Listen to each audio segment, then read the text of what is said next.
कभी कभी ना सबसे गहरी सीख सबसे सिंपल सी कहानियों में ही छिपी होती है।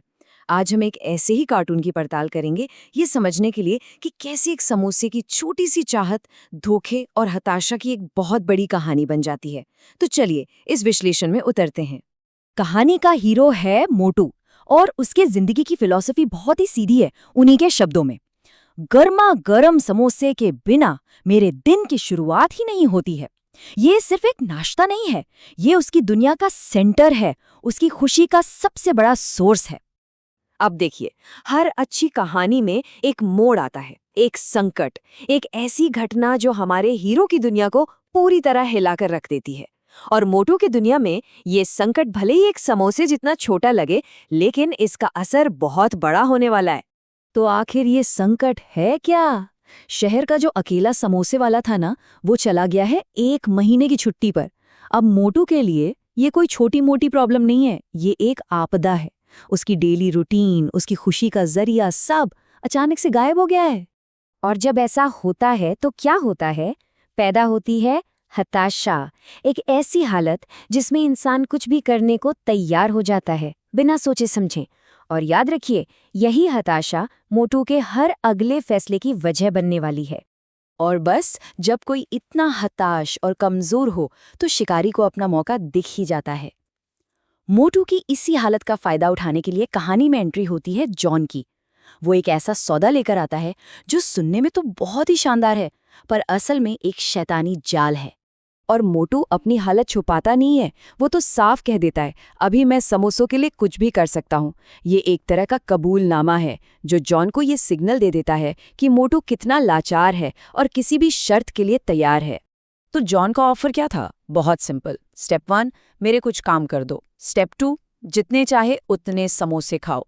अब ये ऑफर इतना जबरदस्त है कि इस पर शक करना बहुत मुश्किल है, खासकर तब जब कोई समोसों के लिए इतना तरस रहा हो।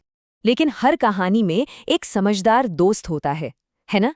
यहाँ वो है पतलू, जो हमेशा अक्ल की बात करता है।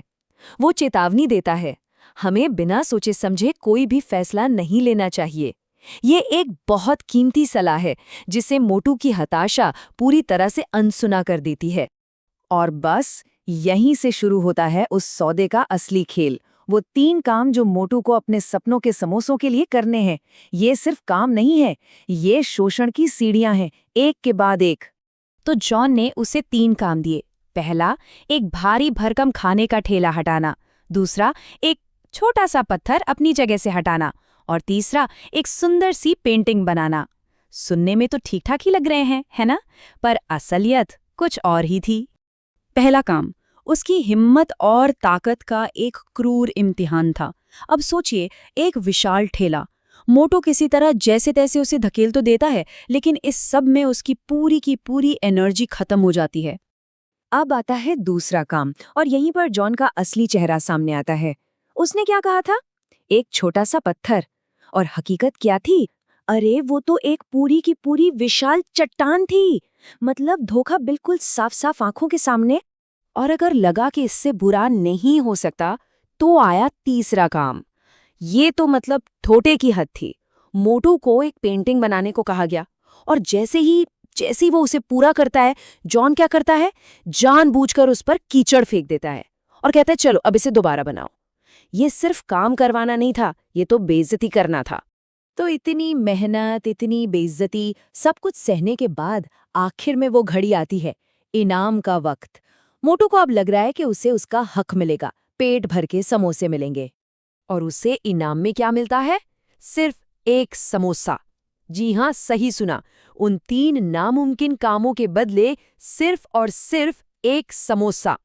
और जब मोटू बेचारा पूछता है कि ये क्या है, तो जॉन अपने चाल का सबसे घटिया पत्ता फेंकता है। वो कहता है, मैंने पेट भर समोसे खिलाने का वादा किया था। वादा मतलब आधा। मतलब शब्दों से खेलकर उसने न सिर्फ अपना वादा तोड़ा, बल्कि मोटू का मजाक भी उड़ाया। तो ये तो हुई कहानी, पर इस पूरी कहानी का, इस समोसे का मतलब क्या है? क्योंकि ये सिर्फ एक कार्टून नहीं है, इसमें जिंदगी का एक बहुत बड़ा सबक छुपा है। देखिए, सबसे पहली और जरूरी बात कि हताशा में इंसान की सोचने समझने की शक्ति खत्म हो जाती है। दूसरी बात, जो सौदे इतने अच्छे लगे कि यकीन न हो, वो अक्सर यकीन करने लायक होते ही नहीं हैं। और हाँ, हमेशा अपने अंदर की जो समझदारी वाली आवाज है ना, जो पतलू है, उसकी जरूर सुननी चाहिए। और आखिर में, कोई भी कदम उठाने से पहले ये समझना जरूरी है कि उसकी असली कीमत क्या चुकानी पड़ेगी। और आखिर में एक सवाल, ये कहानी सोचने पर मजबूर करती है कि हर किसी की जिंदगी में वो एक समोसा क्या है, मतलब वो कौन सी एक चीज है जिसकी चाहत में इंसान शायद कोई भी कीमत चुकाने को तैयार हो जाए। सोचने वाली बात है ना?